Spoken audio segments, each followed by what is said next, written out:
Yes, reka anongere mbasuze kandi mbifurize kugira ibihe byiza ikaze kuri mwese hano ku Ibendera TV. Uyu munsi turi ku wa gatanu ni tariki enye Nyakanga muri uyu mwaka w'ibihumbi 2025. Twinjiye mu makuru rero hagomba cyase hagaruka mu bice bitandukanye mu burasirazuba bwa Repubulika Iharanira Demokarasi ya Kongo. Turaza kubabwira ko muri Uvira ibintu byakomeye cyane. Ubu tuvugana abaturage batangiye kwinjira mu bihuru bajya kwihisha abarwanyi ba Wazalendo, abandi bahunze uyu mujyi. Ibintu birakomeye cyane, ibi turaza kubyinjiramo ku buryo burambuye. Turaza kubabwira ko muri Masisi imirwano yo yakomeye, imirwano hagati y'abarwanyi b'intare za Sarambwe na Wazalendo, ikaba ari imirwano ikomeye yabereye ahitwa Rwashoga. Ibi turabyinjiramo ku buryo burambuye. Turaza kandi kubabwira ko Repubulika Iharanira Demokarasi ya Kongo imaze kuva ku izima ku by'ibiganiro n'abarwanyi b'intare za Sarambwe. Ni iyihe mpamvu Repubulika Iharanira Demokarasi ya Kongo ivuye ku izima? Ese byifashe bite? Ese barakora iki? Ese bari kwerekeza he? Ibi turabyinjiramo ku buryo burambuye muri aya makuru hano ku Ibendera TV. Abarwanyi batwirwanaho n'igisirikare cy'u Burundi FDNB besuranye baratwikana, ibintu birakomera muri Mwenga. Ibi nabyo turabyinjiramo ku buryo burambuye. Perezida Kagame w'u Rwanda amaze kuburira Tshisekedi wa Repubulika Iharanira Demokarasi ya Kongo. Uribaza ngo nukubera iki kibazo? Ese amuburiye mu buhe buryo? Ibi turabyinjiramo ku buryo burambuye. Turaza kandi kubabwira ko muri teritwari ya Fizi muri Kivu y'Amajyepfo muri Repubulika Iharanira Demokarasi ya Kongo hiriwe imirwano iremereye.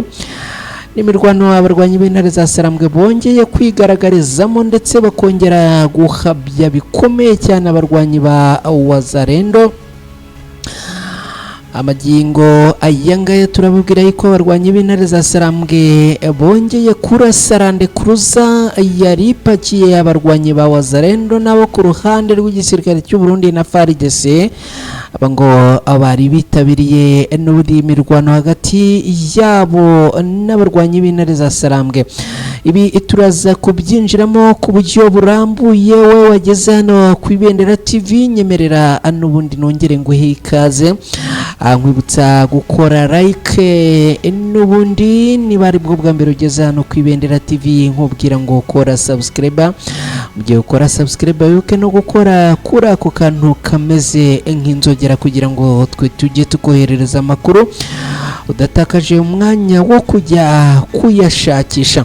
Ikindi kandi niba wamaze kugera hano nyemerera tugusabe ngo udufashe gusangiza izi nkuru inshuti n'abavandimwe bawe kugira ngo amakuru agere kuri bose. Mwese rero nikaze mu kanya, areka twinjire muri aya makuru ku buryo burambuye.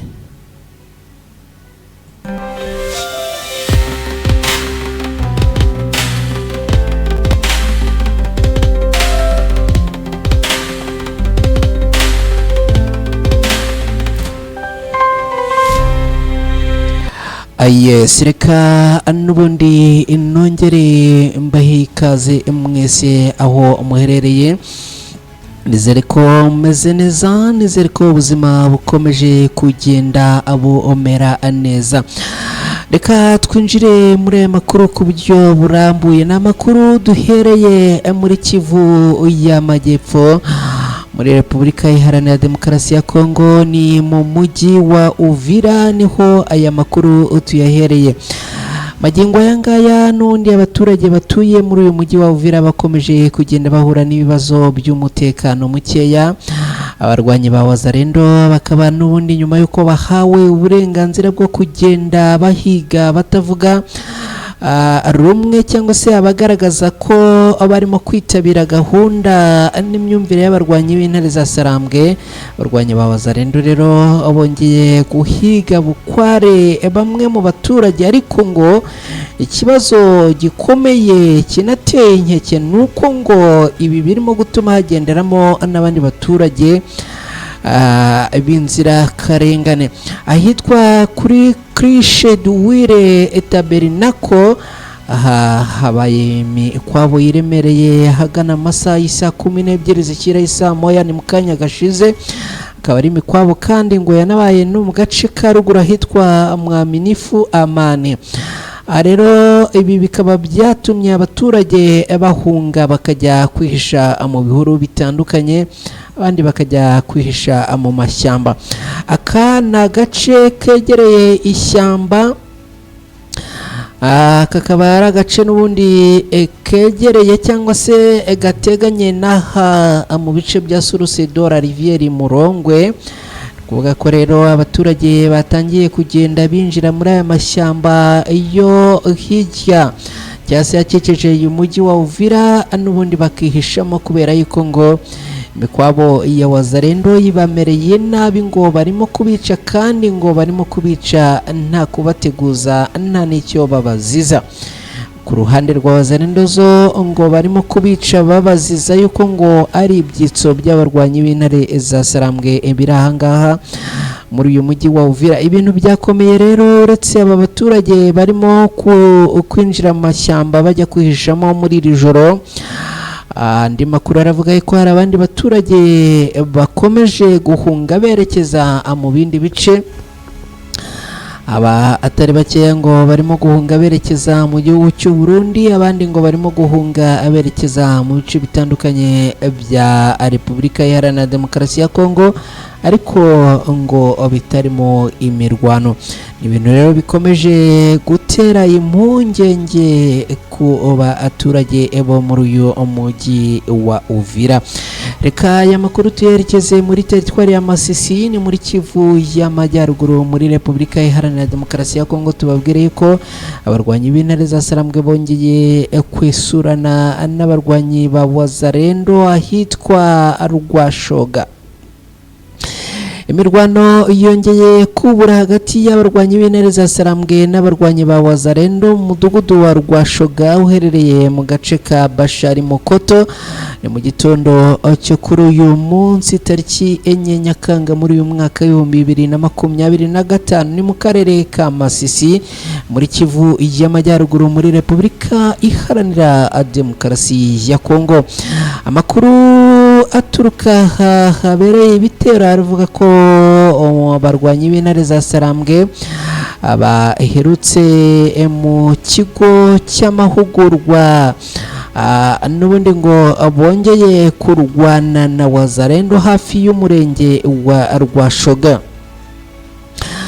N'imirwano ngo yatangiye hagana saa 11:15 za mu gitondo kuri uyu munsi, akaba n'ubundi ari imirwano yongeye kugaragaramo imbaraga ziremereye n'ibikoresho biremereye. Amakuru aturuka muri ibi bice avuga ko ubu n'ubundi ngo muri bice ibintu bikomeje kumera nabi aha muri Rwashoga. Ngo aya masaha hari ituze, ariko n'ubundi ngo hiriwe hari imirwano yiremereye cyane. Ngo n'ubundi abarwanyi ba Wazalendo zitwa Nyatura bagabye ibitero ku barwanyi b'intare za Sarambwe. Abasirikare b'intare za Sarambwe ahangaha bavuga ko ngo ari babandi bashyashya badeployinzwe ku munsi w'ejo cyangwa se bakoze pass out ku munsi w'ejo. Abangaba rero ngo nibo izi Wazalendo zitwa Nyatura zaje kwishoraho zibihambaho, ariko n'ubundi ngo ntago byaje kubahira kubera yuko n'ubundi abarwanyi ba Wazalendo n'ubundi ngo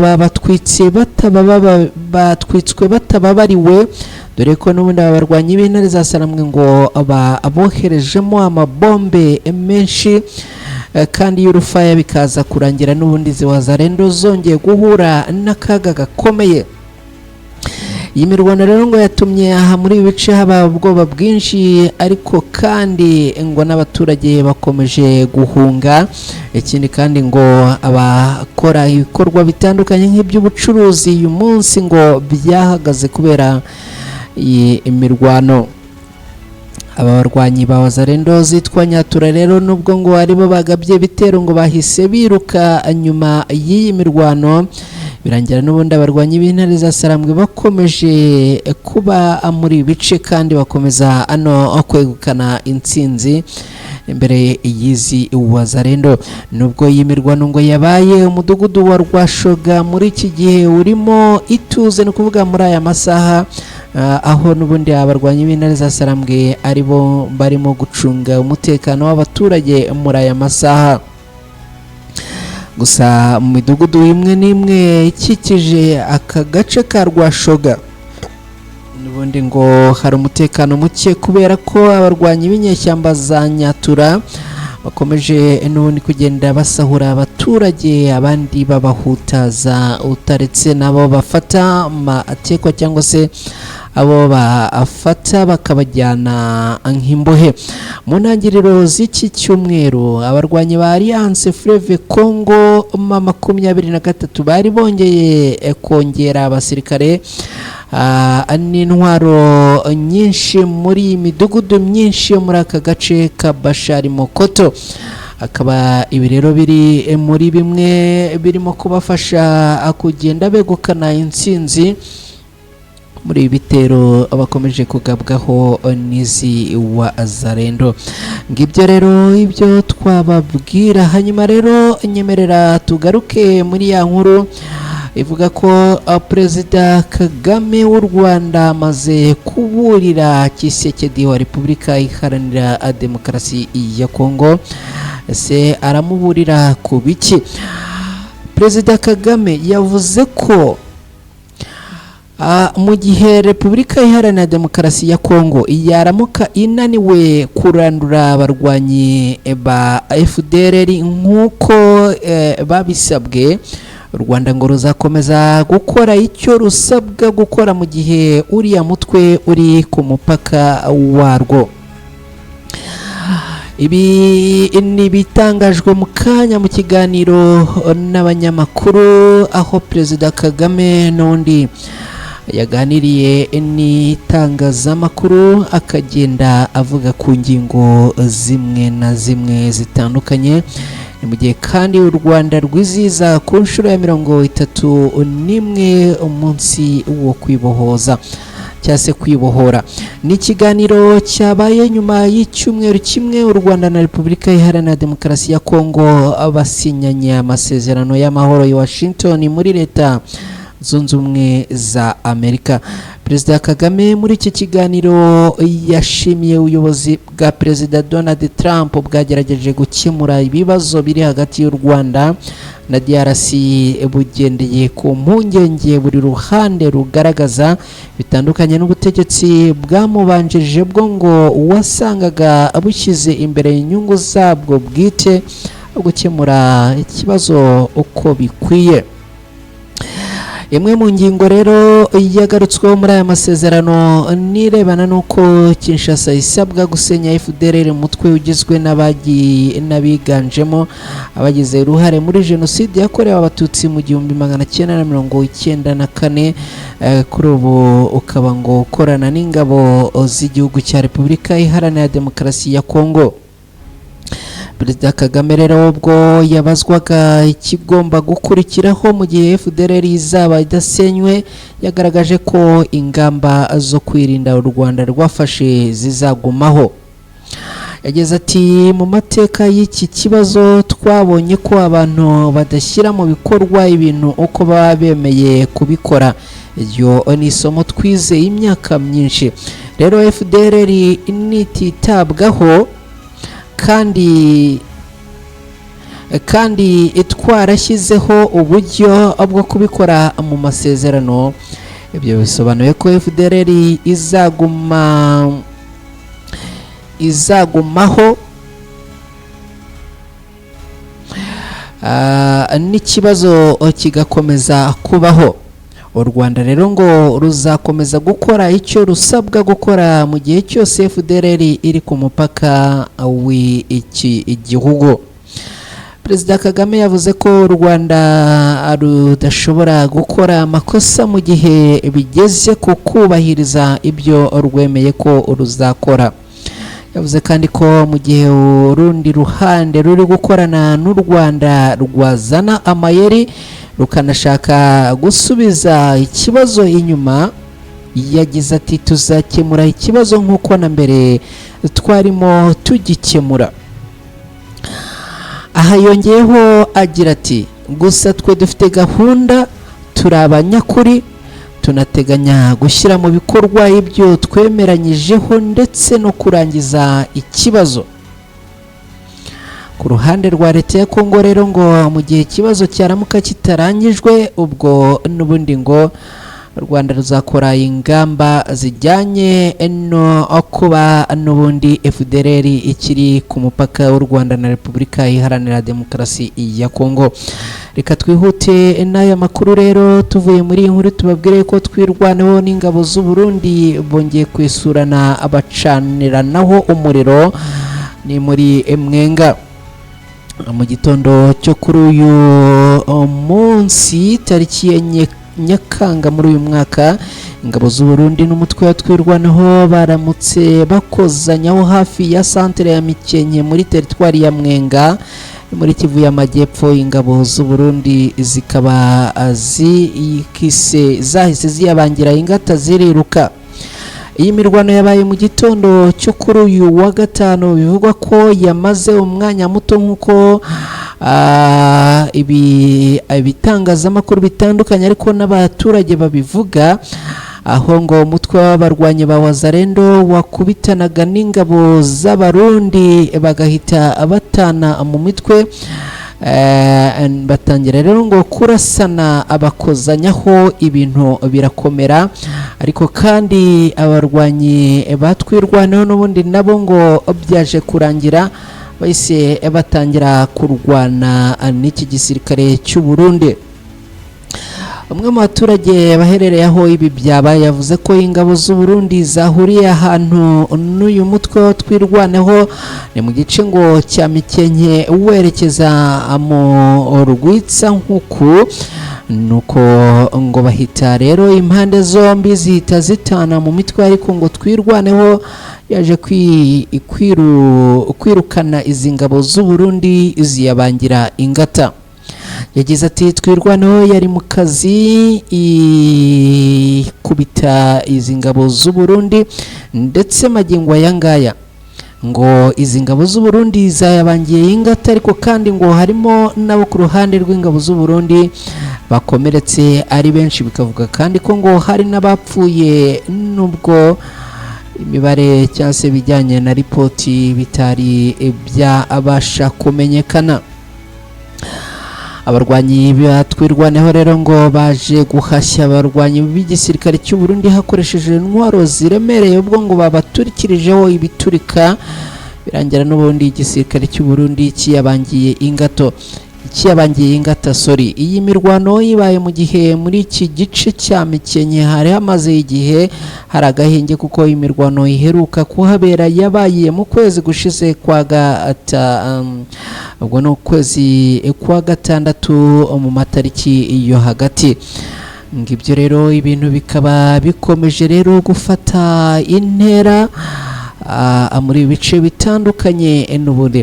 Reka tukirahangaha tugaruke no kuri iyi nkuru ivuga ko muri Fizi n'ubundi abarwanyi b'intare za Sarambwe bongeye kuharasira rande kuruza yuzuye Wazalendo nabo ku ruhande rw'igisirikare cya leta ya Kongo FARDC. Ni mu mirwano n'ubundi yongeye kuramuka muri bice mu gitondo cyo kuri uyu munsi, aho imirwano yaramutse ndetse ikaba yirije n'ubundi irimo kuba masaha y'isa 9 zishyira isa 10. Rero ni mu kanya gashize abarwanyi b'intare za Sarambwe ngo baje gutega ambushi cyangwa se agaco. Abarwanyi barwana ku ruhande rwa leta ya Kongo rero ngo baza kwisanga n'ubundi bayobeye mu birindiro by'abarwanyi b'intare za Sarambwe. Irande kuruza yabo rero ikaba n'ubundi yaje kuraswa, dore ko ngo yari ipakiye Wazalendo n'abasirikare bo ku ruhande rwa leta ya Kongo FARDC. amagingo aya ngaya biravugwa ko n'ubundi ngo yirande kuruza, usibye no kuba abasirikare bari barimo abaguye muri ambushi y'abarwanyi b'intare za Sarambwe ngo bakagerageza gushaka kurasa ariko bikaza kubabana ubusa, ngo hari abarashwe ariko hari n'abafashwe matekwa n'ubundi kubera yuko ngo iyi modoka ubwo amaraga kuyibona bahise bayoherereza bombe, birangira rero n'ubundi ngo igurutse. Mu kuguruka rero abafashwe matekwa n'ubundi ngo ni inkomere, nubwo ariko ngo zakomeretse bikomeye. Ngibyo rero ibyo twagarukaho kuri situation yiriwe ahangaha muri Fizi, ni nyuma yuko n'ubundi abarwanyi b'intare za Sarambwe n'ubundi bongeye kwirirwa besurana n'abarwanyi bo kuri coalition ya Repubulika Iharanira Demokarasi ya Kongo. Amagingo yatuvugana rero ibintu bikaba byongeye kuba bibi cyane. Reka rero dusoreze kuri iyi nkuru ivuga yuko leta ya Kinshasa yavuye kwizima ku bijyanye n'ibiganiro by'Doha muri Katari hagati y'abarwanyi b'intare za Sarambwe. Guverinoma ya Repubulika Iharanira Demokarasi ya Kongo yamaze kuva kwizima, aho yamaze kwiyemeza gukomeza ibiganiro biri mu murongo w'umushinga wa Doha muri Katari. N'umurongo cyase n'ibiganiro byatangijwe hagati y'abarwanyi b'intare za Sarambwe na leta ya Kinshasa. Ibi rero byatangajwe na Minisitiri w'Ububanyi n'Amahanga w'iki gihugu ni Therese Kayikwamba Wagner mu kiganiro yagiranye n'abanyamakuru ari kumwe na Minisitiri ushinzwe itangazamakuru n'itumanaho muri iki gihugu cya Repubulika Iharanira Demokarasi ya Kongo. Abajijwe ku byerekeye ibisabwa byashyizwe ahagaragara n'abarwanyi b'intare za Sarambwe, Minisitiri Kayikwamba yavuze ko ibyo bisabwa byose birimo gusaba ngo n'ubundi ngo bizagenda byigwaho kandi bitekerezwaho, ariko kandi ngo yavuze yuko n'ubundi ngo ikihutirwa ni ugushyigikira ibijyanye n'ibiganiro by'Doha muri Katari, dore yuko yavuze yuko ngo bigomba gukomeza. Madame Kayikwamba yasobanuye ko kwemerera umuntu uwo ari we wese kwinjira mu gisirikare cyangwa mu gipolisi bizagenda bikorwa hakurikije imvugo z'ubushishozi bijyanye n'amabwiriza agenga umutekano w'igihugu cya Repubulika Iharanira Demokarasi ya Kongo. Yagize ati ntabwo tuzafunga imiryango y'ibiganiro, ariko ntabwo tuzemera kwinjira mu biganiro birimo gushyira mu kaga inzego zishinzwe umutekano w'igihugu cyacu. Ibyo rero bikaba ari muri bimwe n'ubundi abarwanyi b'intare za Sarambwe bagiye basaba yuko hari abagomba gufungurwa, bagiye bafungwa bazira kuba ngo abashyigikiye cyangwa se bitirirwa kuba bakorana n'abarwanyi b'intare za Sarambwe. Ibi rero bikaba ari bimwe n'ubundi mu byo uyu mudamu Minisitiri w'Ububanyi n'Amahanga yagerageje gusobanura. Akaba rero yashyigikiye ko ibiganiro by'Doha muri Katari bigomba gukomeza mu nzira imwe cyangwa iyindi. Reka mbashimire cyane mwe mwabanye natwe muri aya makuru. Ni amakuru n'ubundi twagarukagaho muri aya masaha, n'amakuru kandi yibanda muri Repubulika Iharanira Demokarasi ya Kongo, by'umwihariko muri uburasirazuba bw'iki gihugu bukomeje kuberamo isibaniro ry'imirwano n'intambara. Reka rero nizere ko mukomeje kumererwa neza kandi ko mukomeje kugubwa neza aho muherereye, ariko like ntago zirimo kuzamuka rwose, ntago ndimo kubona like zizamuka. Nyemerera rero uterekeho like yawe izamuke, ukore subscribe mbibone, undi ibintu bibe trebye 5/5. Ndabashimiye cyane rero, mugire amahoro n'amahirwe, Imana ibarinde.